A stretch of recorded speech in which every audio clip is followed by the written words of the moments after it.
So the main premise of the book is really helping people to understand that living an extraordinary life is not a complicated um, strategy.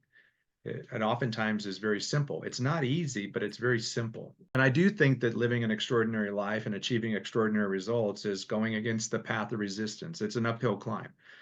You must embrace the concept that it's going to be harder than not climbing uphill. Whether you're camped out in the valley of complacency or whether you're rafting the river of an ordinary life, that is going to be easier in the short term, but it's going to oftentimes lead you to a not so good outcome. And it's oftentimes easy come, easy go. And then there's going to be people that are camped out in the valley of complacency where they don't necessarily have anything that is like a peak or a summit. Some people call it their Everest.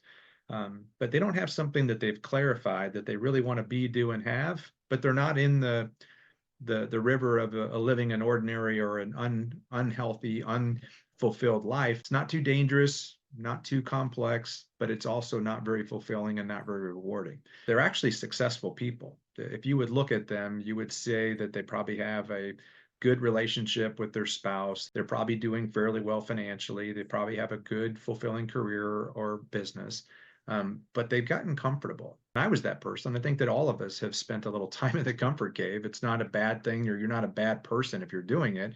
And every time I did that, I was inspired to do something greater. Um, but oftentimes, climbing up to the top of the peak or reaching the top of extraordinary life mountain requires